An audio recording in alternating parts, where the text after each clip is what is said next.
On behalf of Madison College, I'd like to welcome you here today to our Digital Marketing Summit. We really appreciate you joining us.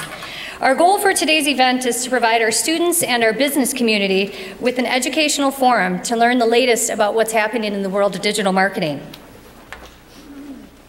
We would like to thank the Social Media Breakfast and the Madison chapter of the American Marketing Association for partnering with us on today's event. Also, Wyden Enterprises was our exclusive sponsor of the breakfast this morning, so thank you to Wyden.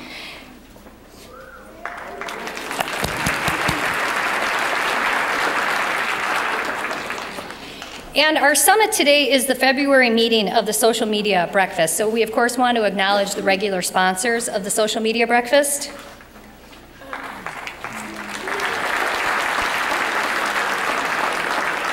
I also want to thank our lineup of world-class speakers for sharing their time and personal insights with us today, and to Harry Dettinger, who's a marketing program student who did 100% of the app development and didn't even get a grade for it because he did it outside of school. So we're very happy that Harry could develop the app for us today.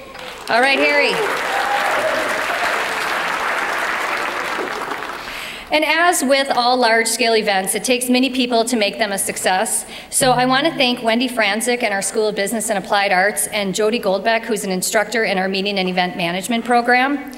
And I also want to acknowledge our Dean of Business and Applied Arts, Brian Woodhouse, and our Vice Provost, who's sitting down here in the front, Tarina Bakken, for helping us make this event a reality. Madison College began in 1912 as a humble trade school. It has evolved into a global institution known for its approach to innovative learning that is responsible to the needs of the community. For over 102 years, Madison College has provided our students with high-quality, real-world learning opportunities at an incredible value. We serve over 40,000 students, part-time and full-time, each year, and we strive to provide the most relevant and practical courses in the market, and we do recognize that there are multiple paths to high-quality careers. The rapidly changing digital landscape can make it challenging for marketers to stay ahead of the curve. Over the past 5 years, our marketing program has introduced a 12-credit social media certificate and a 12-credit mobile marketing certificate, both one of the first of their kind in the country. And these certificates were based on market trends, employer input, and candid feedback from our program advisory board, comprised of regional marketing experts, and many of them are here with us today. While some of our traditional students have added one of these certificates onto their 2-year associate's degree, many of our students are professionals just like you, marketers with 4-year degrees, and they're already holding marketing positions, and they're looking to sharpen their skills in the area of digital marketing. Our programs are a great fit for marketing professionals who want post-secondary training that's flexible to meet their busy lifestyle. I'm excited to announce that in fall of 2015, Madison College will again blaze a new trail in marketing by introducing a 1-year digital marketing diploma, the first of its kind in the Midwest.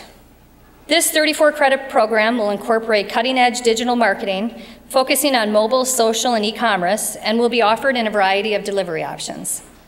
If you're interested in learning more about our digital marketing diploma or any of our certificates, you can chat with any of our marketing faculty that are here today, or of course visit our website for more information. Now I'd like to introduce our first keynote speaker. Suzanne Fanning was identified by Forbes magazine as one of social media's top movers and shakers. Suzanne currently serves as president for Wilma, which is the Word of Mouth Marketing Association. She was selected for this position by top marketers from Intel, Hershey's, Procter & Gamble, American Express, Nestle, Unilever, and Ogilvy, to name just a few. As a published author and speaker, her work has been featured in Ad Age, Fast Company, Forbes, Entrepreneur, PR Week, in addition to several renowned marketing books. And she has also appeared on CBS News, PBS, TLC, and the Daytime Emmys. And we're so fortunate to have her here with us today. So please join me in welcoming Suzanne Fanning.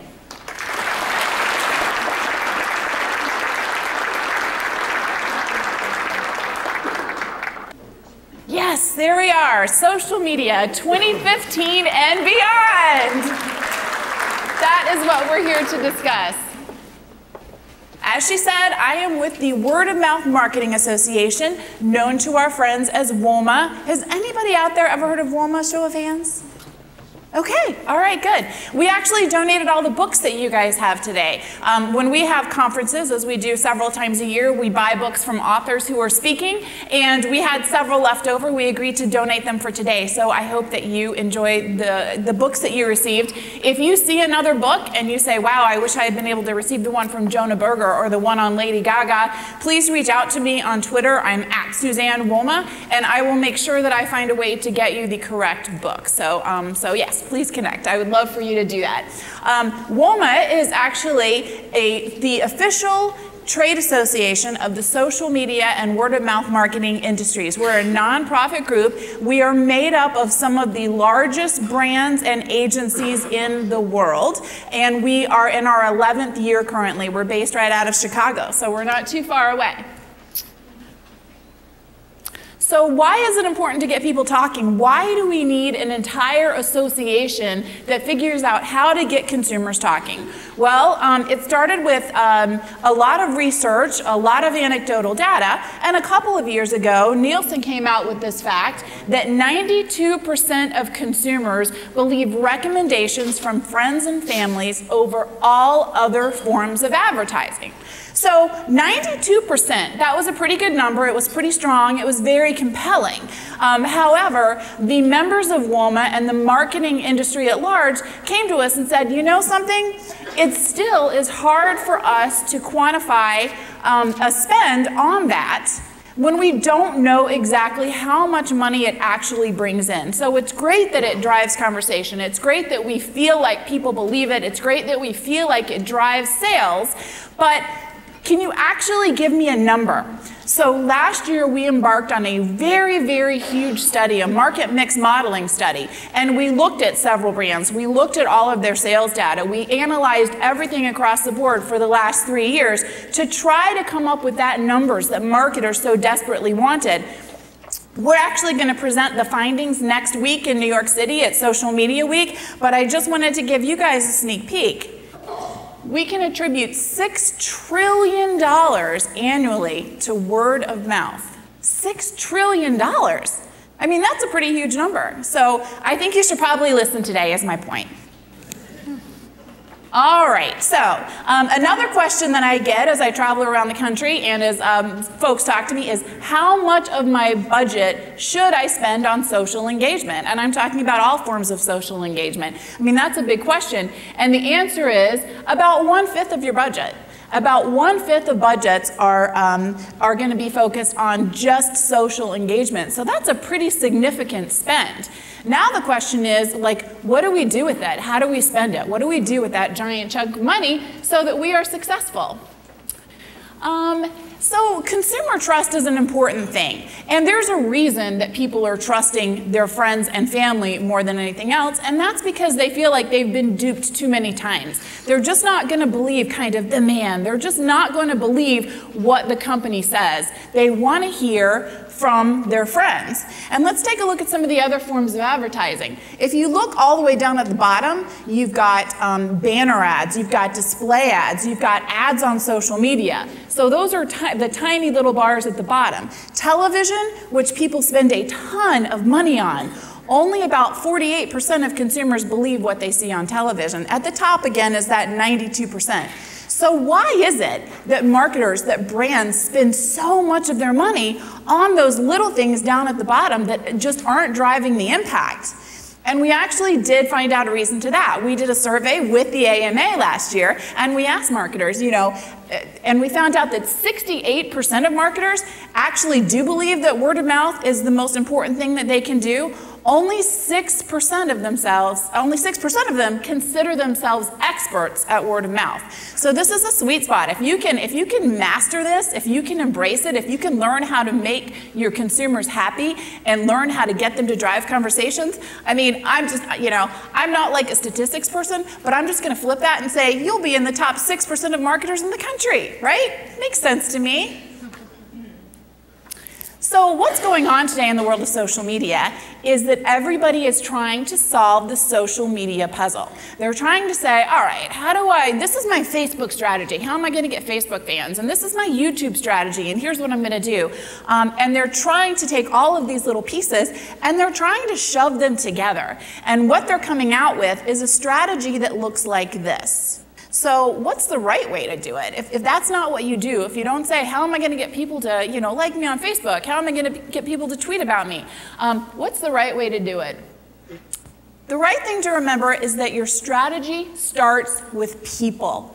And if you keep that in mind, you will be a much more successful marketer. Don't forget about the people. Don't focus on the platform. The platform is not important, and it's getting less important every day because they change all the time. And what you need to remember is that consumers will take what you're doing and they will spread it where they want to. And once they start letting it go, that's when it becomes really, really successful. So let's look at what's going on in the world of social media, because social media is really important. There are about 25 billion conversations that happen on social media per year. And that's really huge until you look at the number of offline conversations that are going on. Look at that. I mean, it's overwhelming. So it's very important that brands today don't forget about those conversations at cocktail parties. What are you doing that's making people talk about you in the backyard, over the fence, or at a school event? Whatever you're doing, what is going to drive a conversation? That's what we're trying to figure out. So we're going to look at some examples of that today. So let's just talk about what has been happening in the past and what's kind of happening right now. Disrupting consumers. That's kind of over, because I will tell you, there was a day that I had tons of advertising folks coming into my office and they're saying, we're going to disrupt consumers. That's what we're going to do. Everybody else's packaging is light blue, so we're going to make ours like black and red. And we're going to make the ad sideways instead of vertical so that they have to turn the magazine, because once they turn it, they'll be invested. So disruption was huge. But you know what?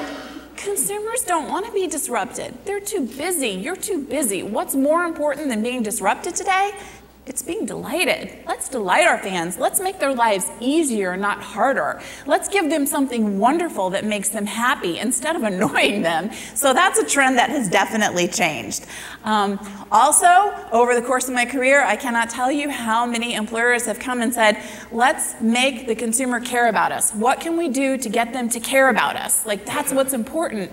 And I would always say, you know something? It's not about getting them to care about you. It's showing them that you care about them. So let's focus on that first. Let's flip the strategy and show consumers how we really love them. And I do have some great examples to show you where companies have done a wonderful job reaching out to their consumers to show them that they love them, and the results have been amazing. So that's a big, big trend that we need to focus on. Obviously, this one, everybody knows this. It used to be about corporate control. People believe what the corporation says. Now, no, it's all about consumer control. And it used to be about high ad spend, and now we're seeing over and over again that creative ideas, those things that get people talking, can trump Super Bowl size budgets every single time. So don't ever be limited by your budget. Just be creative and you will win. I guarantee that. Okay. So this is an example. This was a really fun campaign. I have the pleasure of working with the auto show every year and looking at all the campaigns that the automotive industry is doing. And they've come out with some incredible, incredible campaigns over the years. This one I thought was really fun because it did demonstrate exactly what I was just saying. They wanted to drive some consumer engagement. They wanted to get people to talk. But instead of doing what a lot of companies do and saying, all right, everybody upload your videos to this site because we want to see them and we want to build as much content as we possibly can. And that's typically the way that it happens. Honda decided to flip it, and I love when people flip things, and they said, you know what, we're just going to look. We're just going to look at what's going on in the world. We want to find our fans. We want to see who's already talking about us instead of doing this big manufactured thing. So when they did that, they found this group of folks who were an aspiring song group, but they did not have the money for a studio or anything fancy like that. So what they would do is take all of their instruments, put them in their Honda Fit, and would drive around and play music. And so that really demonstrated everything that Honda wanted to stand for. It was like the right demographic, and it was the whole music fun, and it was the fact that their car was so roomy that you could fit a whole band into it and drive it around as like your own studio. So it really had everything that they wanted to do. Has anybody heard of Monsters Calling Home and kind of this whole thing? Okay. All right, so this is really fun. I hope that my video works. So they actually reached out to these folks and they said, hey, we are so excited that you love your Honda and Honda wants to love you back. We want to fly you to visit us and you're going to play for all of our corporate executives. And so these kids were pretty excited. Wow, we get to play for a bunch of corporate executives? That's really, really huge. But when they got there, they told them that, oops, we're really sorry, everybody's in a meeting, you're not going to be able to play. But to their surprise, they got something even better, which was the entire plan. So hopefully we can get this to work and I won't have to sing their song to you. The name of our band is Monsters Calling Home. We don't all come from really affluent families, so a lot of us have part-time jobs. Some of us are students. We're doing this pretty independently, and during shows we would actually halfway through the set say, hey, we don't have a place to stay tonight. Wondering if there's anybody out there that could, house us for the night. We're just trying to make it work and be able to support our families with this. We just happened to go, hey, it'd be cool to just do it in one of our cars. We don't have a studio. We're not really signed anywhere, so let's just use what we have. We just literally fit a drum set into a Honda Fit. If things don't work out, we still have each other in the end. The relationships and the stuff that we have in this band is like way more than how far we go.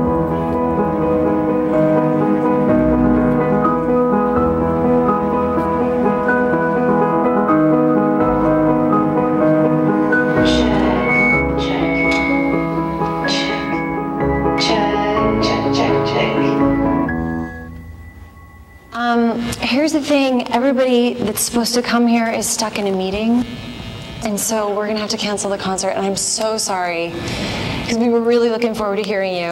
This is really embarrassing. I'm so sorry. I don't really know what else to say. I mean, could they play one song for us, maybe? Do you mind playing one song for us? All right, let's do it. There's a fight to keep. Yeah.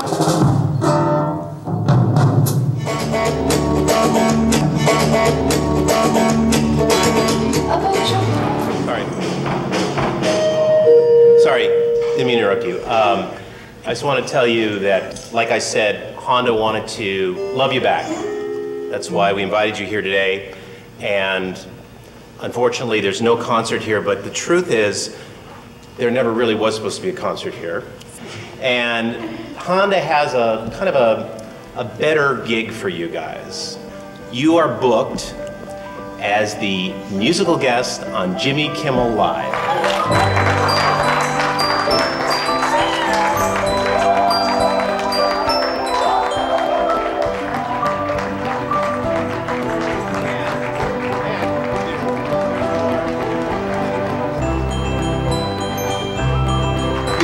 Location because Jimmy Kimmel is across the street, and that's where you're going right now. Whoa. Congratulations.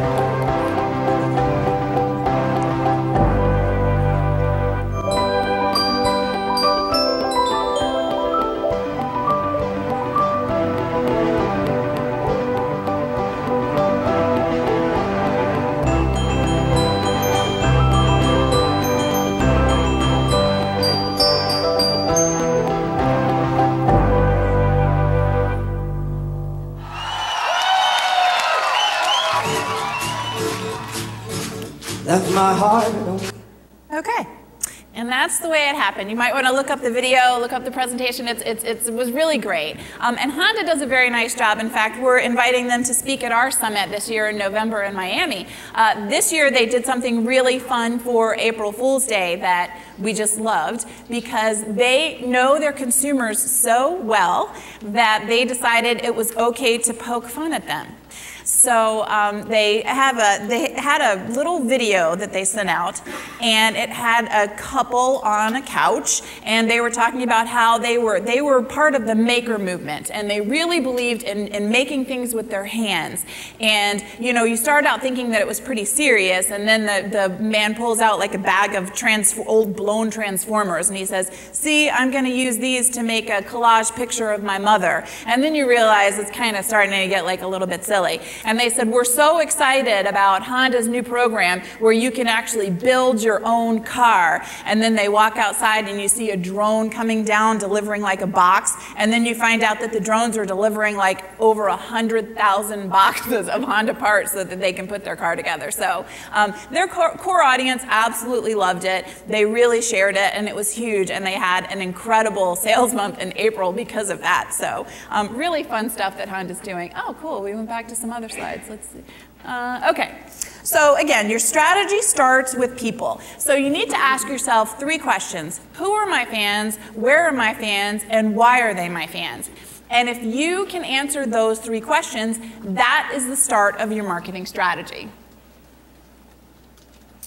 So Keller Fay is a group of researchers, and one of the partners from there is the one who came out with the whole 90-10 rule. I don't know if you guys remember that, but it actually changed the face of marketing about 10 years ago, because they said 10% of the consumers influence 90% of the population. So if you can focus on that 10% of influencers, you will really, really win. So they just came out with another book a couple of years ago, and it was called The Face to Face book. And they studied lots of brands in the social space, and they tried to decide what makes somebody succeed in the social space. And they found out exactly what I'm telling you. It's the fact that their strategy starts with people, always, not platform. Okay. So, you know, I have to give a little bit of a lesson on what a good word-of-mouth marketing program is. It has to be credible. So your messages have to be authentic. You have to always use proper disclosure. It has to be social, right? Because we just have to have an exchange of ideas. It's not about companies blasting stuff out. It's about a social relationship. It has to be repeatable.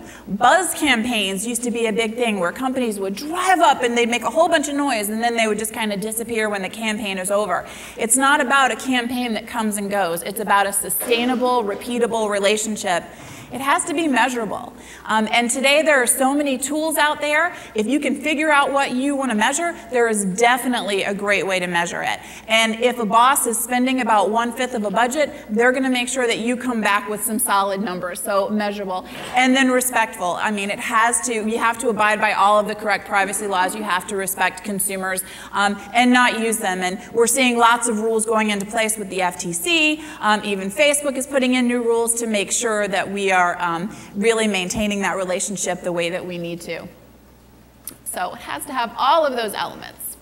The other thing that I want to say is that experience is at the root of a good word-of-mouth recommendation. So we've done some research, and we've definitely found out that if you can provide some sort of an experience, if people can have a hands-on experience with your brand or with your product, they're much more likely to talk about it, and what they say is much more likely to be positive.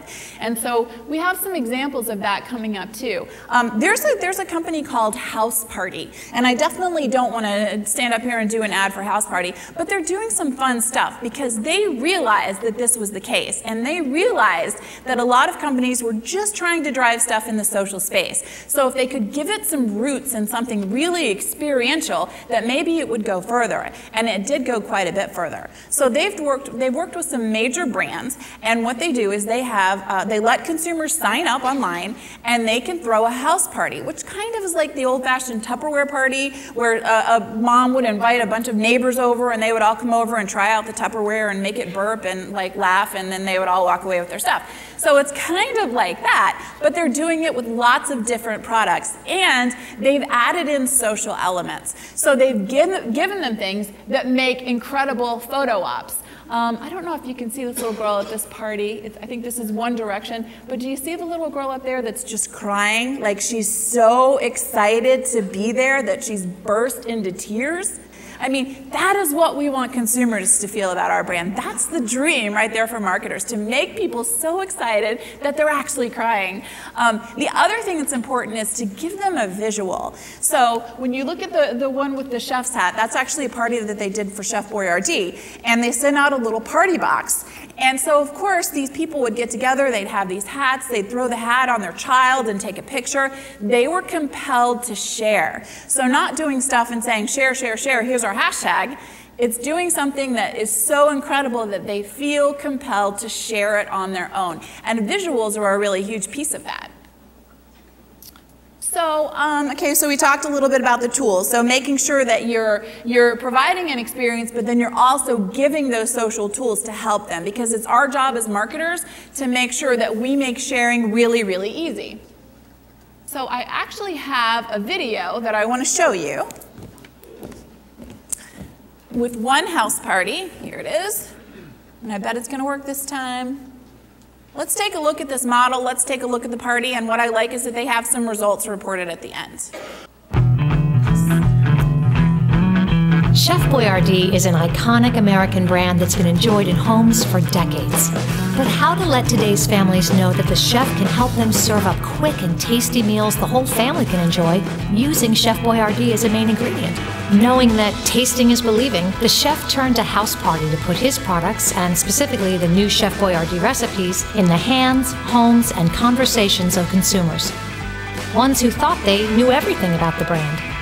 During the back-to-school season, more than 10,000 passionate advocates hosted Be the Chef with Chef Boyardee house parties in their homes. Each host was a carefully selected representative of the brand's target audience. Moms who look for quick, easy-to-prepare meal options, like to connect with their family at mealtime, and are heavy users of social media.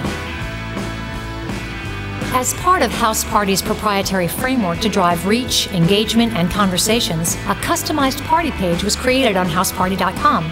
Throughout the campaign, hosts and guests shared their excitement as the Be the Chef microsite became their Party Central, an online hub where they could send invitations, share party ideas and content across social channels, post to the party blog, participate in polls, upload photos and videos, and download party favors. A week before party day, each host received a party pack that included a tote bag, chef hat, recipe cards introducing them to the new recipes, and gratuity coupons for the product, as well as notepads, coupons, and recipe cards to share with their guests. On party day, more than 126,000 hosts and guests gathered in homes across the country to try the 5 new recipes. The authentic tasting is believing experience gave brand advocates a unique opportunity to be the first to try and share the chef in this new way as a flexible, all-family meal option.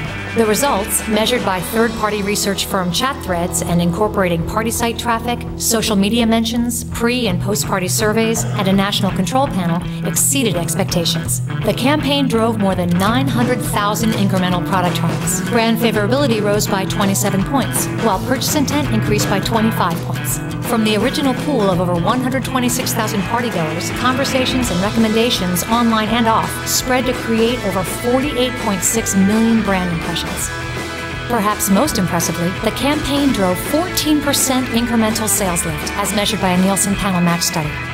The Be a Chef with Chef Boyardee house party was critical in helping kick off a sustained effort to get consumers to use and think of Chef Boyardee in a new and exciting way, and driving awareness, broad trial, and participation in later marketing efforts. Now that's something for the chef's legions of fans to talk about, online and off. So we love this, like I said, because it gives folks an experience. And this is something that we're seeing. The brands who are totally just focused in the online space are not going to be as successful as the brands who are really providing an experience. And it's not even just about that experience with the brand to the consumer. It's about the consumer to consumer, the C2C marketing, as we can call it, because that's really huge and that makes a big difference today. But everybody doesn't have the budget to have hundreds of thousands of people have one gigantic party across the country in a night and to send out like, you know, a giant party pack. As cool as that is, we don't always have the money to do that. So I just want to give you some other ways that you can kind of share an experience and get people talking. This was a great campaign. This is actually a case where there was a village that did not have any water. And so this child, who was 17, actually spent 3 hours of his day collecting water for his family. Can you imagine? I have a 17-year-old child, and I can't get her to spend 5 seconds dropping her laundry in the chute that's right outside her door so I can wash it. So this really resonates with me because 3 hours a day, it's incredible. Well, it resonated with a lot of folks, and they did a huge campaign to try to raise money to actually create a well in this village. And they wanted to let everybody be a part of it because people were so emotionally invested in this story because they did a very nice job. So what they decided to do to share the experience was they had a live broadcast that everybody who donated money to could watch online together. So everybody who donated was able to log on as they drilled the borehole and the water came up for the very first time. And so people across the world were celebrating for this village because it was life-changing. So that was an experience. It wasn't a party box, but it was definitely an online experience. So, you know, another question that I get is that, you know, what if your product is boring? So what if it's not something that's like as fabulous as water spraying up for the first time? Or what if it's not something that people can eat? You know, what do you do? And my answer is always, you know what? You still have fans, and there's a reason that you have fans. It might not be for the same reason, but there is a reason. And so we can see that things like, you know, technology platforms and file sharing and all of those actually have a great number of fans. I myself, as a marketer, was challenged with a pair of scissors. That was my product. And when I started a job locally here at Fiskars, the president of the company came to me and he said, you know something? We actually just did some research, and we found out that if consumers said we were a drink, we would be milk. And if we were a food, we would be crackers. And that's not what we want. We want to be like Starbucks, and we want to be like Nike. We want people to love us, and we want to have passion. You know, and I kind of looked down, and I had a pair of scissors in my hand. They were orange handles with the silver blades, and it's like, we want to drive passion around this? How in the world are we going to do it? So I was faced with that very same thing. And I started taking a look at what consumers were doing with our products. So consumers were crafting because we had a line of crafting items in addition to the scissors. The scissors were the iconic piece. And I started trying to build something that would help people connect. And I did a lot of research. And we started a movement called the Fiskateers. And we invited people to be part of our crafting community, and we gave them projects, and we did a video show, and we introduced them to designers. One element of talkability that I will tell you is that we sent a little welcome kit to everybody, not a super expensive one, and we didn't promise it. They didn't sign up to get it. It was one of those surprise and delight moments. So when people came to our community and signed up, they would get a pair of scissors with one orange handle and one green handle, and then Fiskateer and their number engraved on the blade. So, I mean, they were really weird-looking scissors. So why would we do that? Here's why. Because we wanted to drive conversations. Women who scrapbook get together and have crops. They get together on a weeknight, and they all bring their pictures, and it's a very social thing. So how do we get them to talk about Fiskars and Fiskateers? How do we do that? Well, we thought if we give them these really weird-looking scissors, and they bring them, and they're on the table, that other women are naturally going to look, and they're going to say, where'd you get those weird-looking scissors? And then they would be compelled to say, because I'm a member of this scrapbooking community, and it's really, really cool, and it's online, and Fiskars is a really neat brand, and did you know that they do this, this, and this, and did you know that there are videos, and then, hey, how about this tool? This is Fiskars too. So it turned into this incredible, incredible thing. This program, I'll tell you, I make a lot of hype over stuff. And so I remember at the company, I put up like these posters every day that said like 10 days till the Fiskateer launch, 9 days till the Fiskateer launch. I changed it every day. And at about day 2, I thought, what happens if nobody comes? Like, what happens if nobody wants to sign up to be part of this community? Our goal at the time was to have 250 ambassadors. That's what we were trying to get by the end of the first year. We actually got 250 ambassadors by the end of the first day. By the end of the year, we had ambassadors in 70 different countries. It turned into a huge, huge project. We also ended up measuring sales from this. So what started as word of mouth turned into this incredible sales program because we realized that we were increasing sales in every area that had Fisketeers. In the particular areas where we had focused our program, we actually had 3 times the sales growth over all of the other areas in the country. So there you go. It all started with a very boring pair of scissors, turned into passion, turned into sharing, turned into a conversation, and turned into massive sales. So that's my own personal story about my own very boring product. So if I can do it with scissors, you can do it with anything, what I will tell you. C2C marketing. People used to talk about B2C marketing, and now it's about consumer to consumer, right? That's what we want to do. That's where we want to focus it. That was the beauty of the Fisketeer program, is that they talked about the products instead of me talking about the products because they loved us. So building the love, that is what you want to do. So I talked about not worrying about platform too much, but I do want to acknowledge, obviously, Pinterest, Instagram, because we're seeing like this gigantic trend towards pictures, right? Towards visuals. And so what we're realizing is that social engagement is much higher when there's any kind of a visual element included. In fact, page views are 94% higher if you can include a visual element. So I want to give some examples perhaps of like effective ways that companies have done that. Hanes. Let's say you're Hanes. Your products are socks and underwear. You want to drive a conversation. How many of you today have talked about your socks and underwear to anybody else here? Nobody, right? Nobody does that. So how are you going to drive a conversation if you're the marketer for Hanes? They actually did a really good job. Check this out. Sockless or commando, which is worse? Everybody has an opinion, right? They drove conversation. People shared this. People talked about it. People expressed their opinion. It was huge. This was a great campaign for them. Consider your social currency. This is always important. Remember we talked about the fact that your fans are your fans for a reason. So put pictures out there. If you're Philadelphia cream cheese, you know people are looking for like easy recipes that really impress. Put pictures out there. If you know a person who likes bacon, right? Everybody knows that. There are lots of chances that you have to like post this on your wall, to throw it out there, to either express who you are or make fun of a friend. So that's always really huge too. The other thing is being personable. Like make sure that folks are getting an inner glimpse into your company and what you're doing. Because if you're a fan of GE, you're going to really want to know why this guy's climbing into this giant thing and what he's doing and what's going to happen next. So share those things that you think might not be interesting to your consumers. Give them kind of the peek under the kimono, because that's huge and that's what people want. They want to feel like they're a part of your company. So as much as you can bring them in, that is exactly what you want to do. So how do you reach your influencers? I mean, that's like always a big question. The answer is with content, because content, you know, people used to say that content is king, but content is really your social currency these days. Content drives conversation. It buys you eyeballs. It buys you conversations. It's huge. So content is what everybody's focusing on.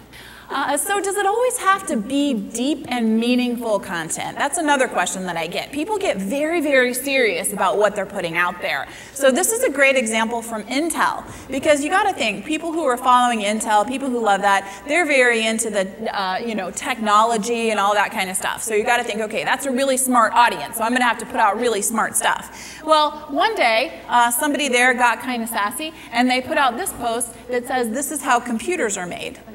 Okay, this is not actually how computers are made, but you know, let's see how they did this, because this is pretty fun. Check out the scores. So you can see the sector average, you can see the Intel average, which is a little bit better, but look at how well our computer babies posted. People shared it, people loved it. Have a sense of humor, it's okay. Even if you're a brand as serious as Intel, you can have a sense of humor. Because you appreciate that in your friends, why wouldn't you appreciate that in a brand? I don't know if anybody followed this campaign of the bacon barter guy. This was a really, really fun one by our friends at 360i and Oscar Mayer. But they actually took this guy, and he was a New Yorker, and they put him over in California with nothing but a giant refrigerator truck full of bacon. And they said, no money or anything. And they said, you've got to barter your way back. We want to prove how much everybody loves bacon and the links that they'll be willing to go to get some of your bacon.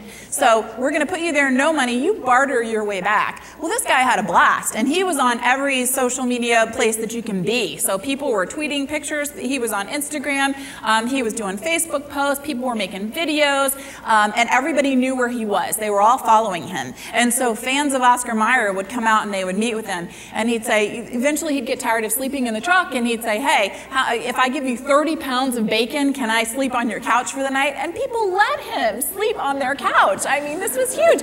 He lived large. He got a tattoo. He traded to get a tattoo with, here's some bacon, and you're going to do this. He went to ball games along the way. I mean, and it really did prove the links that people were willing to go to, the things that they were willing to do to get bacon. And he did indeed make it back to New York. And so it was a very talkable and fun thing that Oscar Mayer did. I absolutely love that one.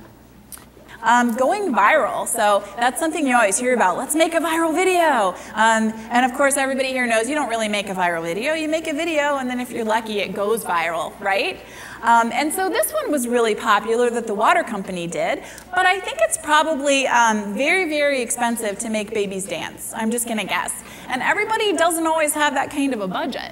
So, you know, what do you do if you don't have that kind of a budget? Well, you take a lesson from this guy's book, The Will It Blend, Blend Tech.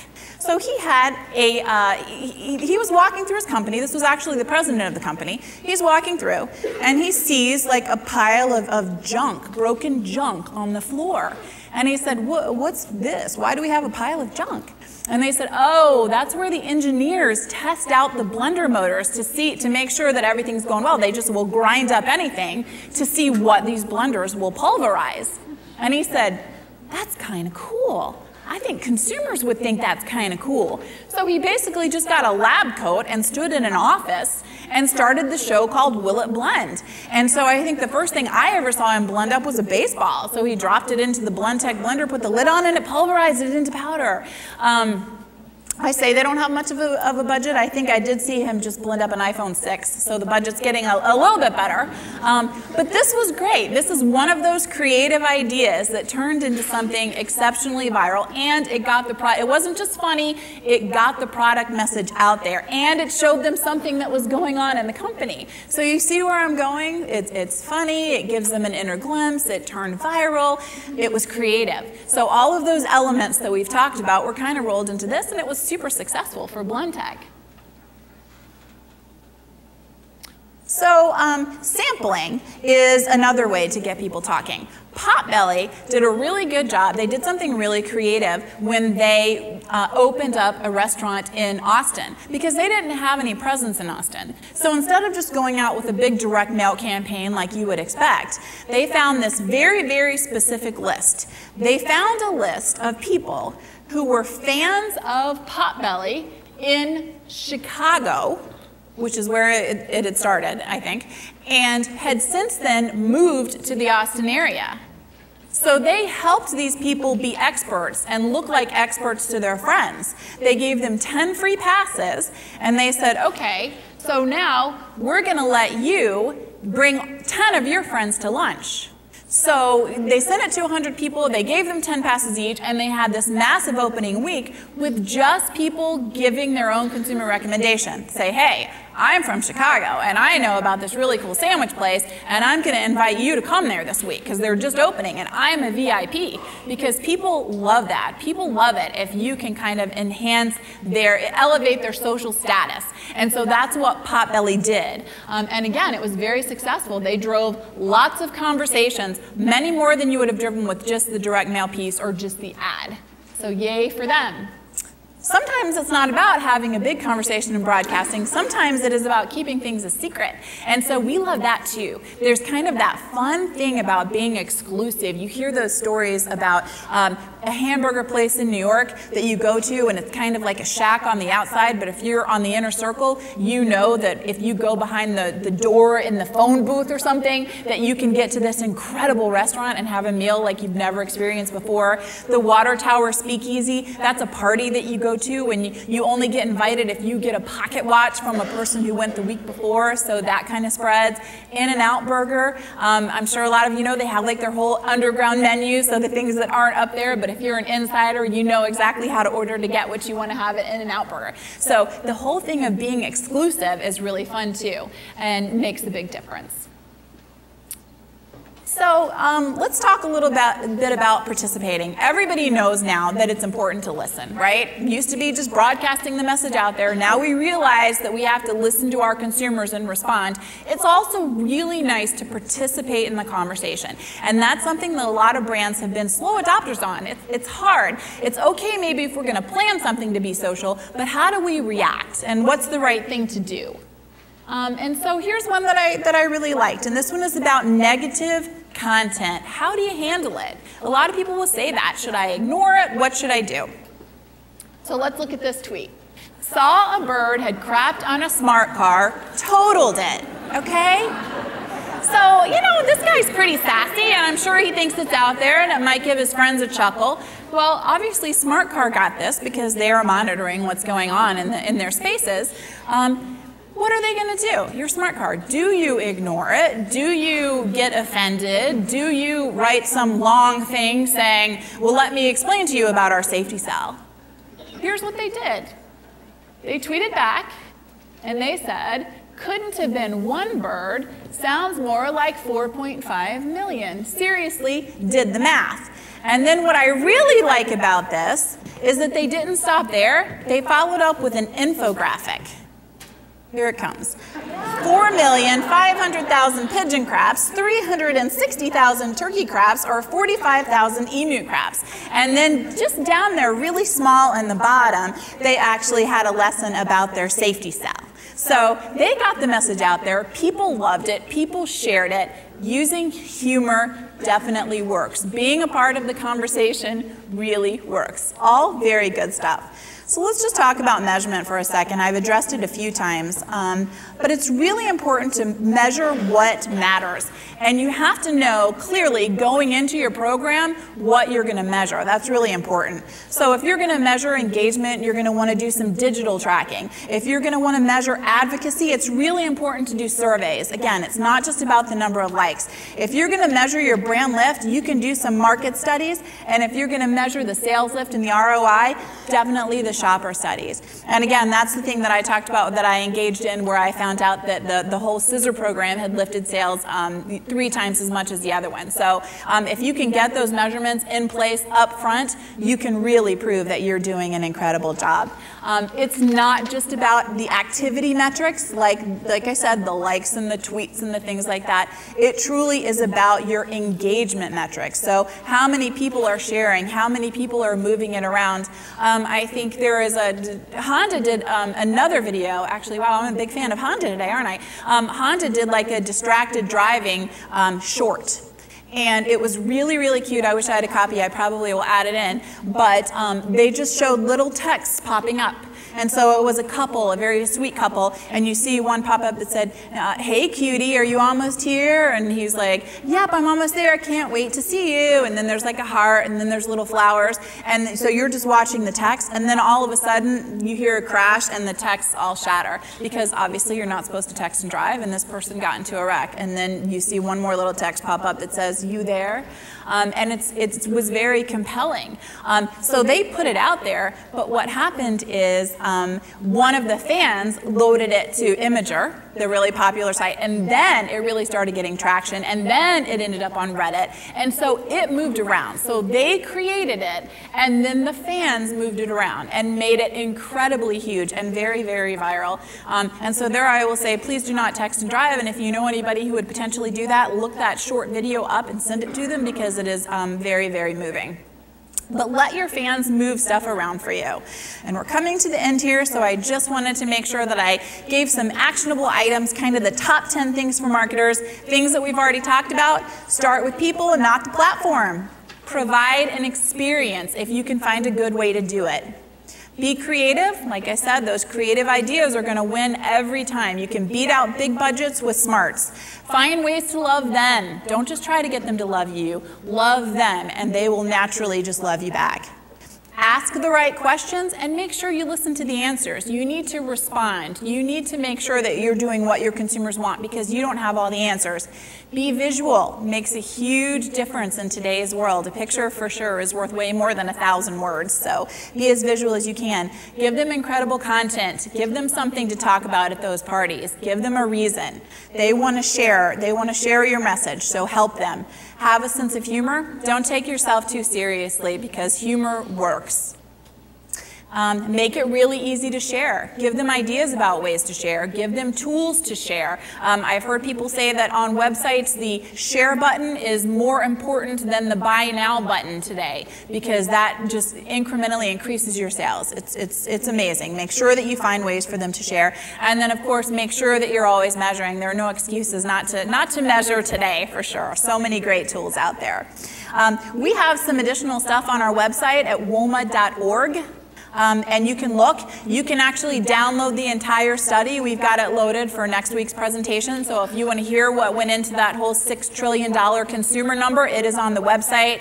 We've got guidebooks about ROI, guidebooks about listening, guidebooks about native advertising, all of the stuff that you would be interested in, you would find there in our resources. And if you can't, again, please make sure that you reach out to me because I would love to help you. I would suggest, too, that you all subscribe to the Smartbrief on word of mouth marketing because we present the best case studies. A lot of the things that I've just shown you are actually from our blog and from our Smartbrief. So you can keep up to date on the latest things and what's happening, what people are talking about, what companies are doing, and exactly why it's successful. So our goal is to let that help you be a smarter marketer and a more successful marketer. So that is all I have for today. Thank you so much for joining me.